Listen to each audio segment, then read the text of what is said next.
just like any other things, using a credit card has its perks and of course, meron ding cost of using it. Usually, mas familiar lang tayo with tinatawag natin na annual fee, pero marami pang fees na kailangan natin ding alamin para ma-make sure natin na hindi din tayo ma-overcharge or alam din natin yung tamang paggamit ng card natin.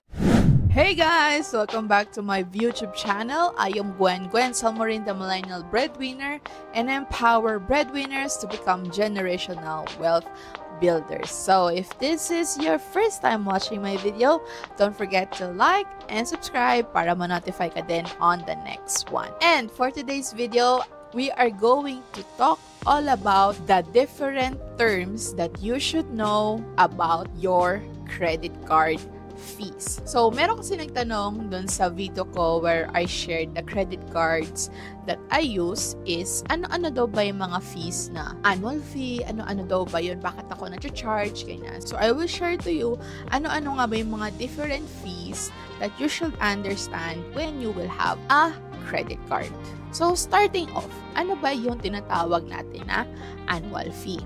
So, yun nga yung na-mention ko no, na pag may credit card ka, you are using the services of the bank na may credit card ka. And of course, yung bank, it's a business na mayroong mga pinapasweldo ng mga tao, may mga professionals, may mga utilities na binabayaran. So, actually, doon na laki kinukuha na yung pambayad sa mga pinagkukunan. So, by using that services, normally, charge ka ng annual fee. Pero, there are a lot of credit cards who are waiving the annual fee now. And for me, isa sa mga na-figure out ko with my RCBC credit card is kailangan ko lang i-enroll yung isa kong bill, which is our internet bill, para dun siya ma-charge monthly and hindi na ako na-charge ng annual fee. Number 2, balance transfer. So, ito naman, applicable siya if let's say meron kang utang sa 3 bangko and consolidate siya and naging utang mo na lang siya sa isang bangko.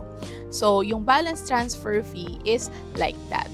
So, pwede ka ding i-charge ng bangko for that, though it might also be one way for you to be more convenient kasi isa na lang din yung binabayaran mo na bangko. Number 3, cash advance fee. So, isa kasi sa mga feature ng credit cards is somehow para din siya maging debit card mo na pwede din siya maglabas ng pera actually. Pero, beware of using that kasi sobrang taas ng interest. Plus, meron pa siyang processing fee. I would highly discourage using yung cash advance feature ng mga credit cards natin. Number 4, foreign currency transaction fees. Or if you are using your credit cards abroad, pwede ka nilang i-charge no, ng foreign currency transaction. So, I know there are credit cards na either sobrang baba na pag ginamit mo siya sa ibang bansa, hindi ganun kataas yung fee.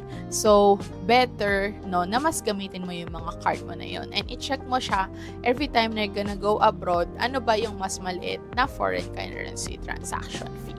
Number 5, quasi-cash fee. So, ito naman, pag ginamit mo yung credit card mo no, for loading yung mga e-wallet or prepaid load. So, meron ding fee na ginagamit dito. Kaya ako, I highly suggest gamitin na lang yung GCash nyo or yung other nyo pang mga paying transactions para yun na lang gamitin nyo. Kasi for sure, mas mataas yung charge for the credit cards. Now, moving on sa mga penalty fees naman. So, of course, una is yung tinatawag natin na late payment fee. So, usually, no, ito yung mga nakikita nyo sa bill, no, na mga 2%, 3%. So, ibig sabihin, pag late ka nagbayad, is i-charge nila yung total amount na hindi mo nabayad times a certain percentage and yun yung i-charge nila sa'yo. So, kaya make sure, no, na alam mo yung due date ng card mo na makikita mo naman yun sa statement of account. Nakalagay doon, ano yung due date mo. So, I suggest pay it earlier para ma-avoid mo itong fees na to. Number 2 is multiple payment fee. So, ito yung na-share ko dun sa video ko about my RCBC credit card na dati na-charge ako nito kasi ang sipag ko magbayad na every time nagkakaskas ako, nagbabayad na ako. Pero ngayon, no, or I think last year, tinanggal na nila to. Yung multiple payment fee, meaning if let's say 4 times ka lang nila inaalaw magbayad, ano mangyayari? Pag nagbayad ka na pang 5, may charge ka. And by that time, I think 40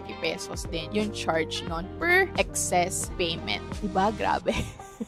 Number 3, meron din tinatawag na over limit fee. Meaning, pag na-reach mo na yung limit mo, tapos ginamit mo pa rin siya pambili, pwede ka rin i-charge ng mga bangko. So, beware, no? Magkano ba yung credit limit mo, and make sure hindi ka din lalagpas to. One thing that you can do to monitor it is to have an app nung credit card mo. Yun guys, no, yung mga fees na kailangan mong malaman bago ka magkaroon ng credit card or kung meron ka ng credit card para maiwasan mo itong mga extra fees na to. Ako, I believe that using a credit card is helpful, no? It can also be a privilege dahil nga meron pa din namang mga discounts, no? Meron ding mga miles, meron ding mga perks that you can use it for. Pero if you have a problem, no, of using it beyond the limit or treating it like a cash, so magkakaproblema ka. And lalo na baka hindi lang itong mga fees na to yung ma-charge sa'yo. Magpatong-patong pa and can actually lead you to a huge amount of debt. So, be careful in using your credit card, and panoorin nyo rin yung video ko about credit card usage, no, bago kayo mag-decide if kukuha na rin ba kayo ng credit card ninyo. So, thank you so much guys for watching my video. See you on the next one. Bye!